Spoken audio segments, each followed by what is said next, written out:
Hi guys and girls! Today I'm going to take you through how I usually paint on canvas. This painting is based on a reference photo and I filmed this video because I was working on the painting at that time.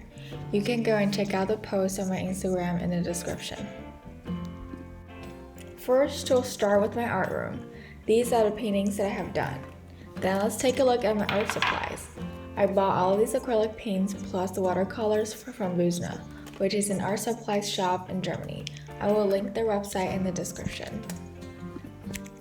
These are the brushes that I use. I collected these along my way and some of them that I'm using right now is also from 𝙏𝙗𝙚. I also have a bookshelf to store some of my books and sculptures that I made. Now onto the painting. I already did a base color for this painting and forgot to film it. But the trick is just to paint the big blocks of shapes on the canvas to get yourself started. It doesn't have to be perfect. Then I look at my painting and reference photo to see what colors I need.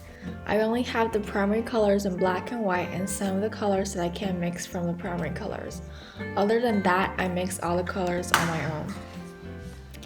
I always put only a little bit of paint onto my palette because I don't want to waste any.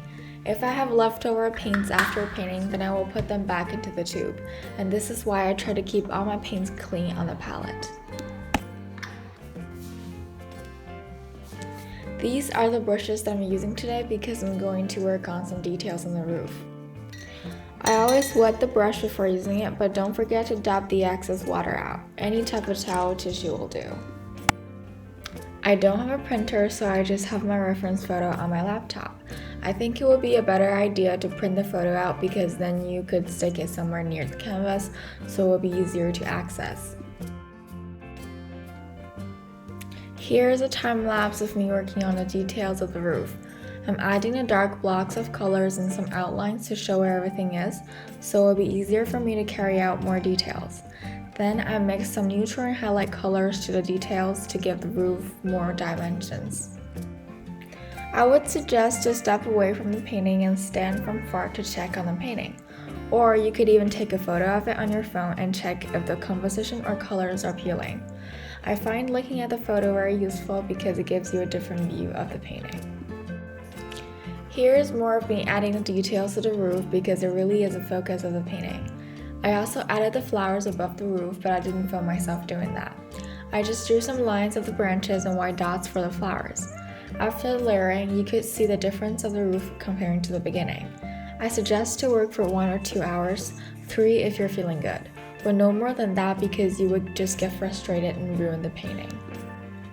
Here, I'm finishing off the painting by adding splashes of water with some white paint on the painting to give it a more dreamy effect. I don't want to draw something that looks just like a photograph because that way you're losing the fun of painting. I think being an artist is drawing something from what you see into something else that you want to see, or as an interpretation of what you're actually seeing. This is the final product that I'm fairly satisfied with. I love the red background and I think it complements the yellow and gray roof in the front. The original photo doesn't have petals falling off from the tree, and I added it because it gives the image movement and the spirit of life. Thank you so much and I hope that you enjoyed watching me talking about how I create art. See you next time. Bye!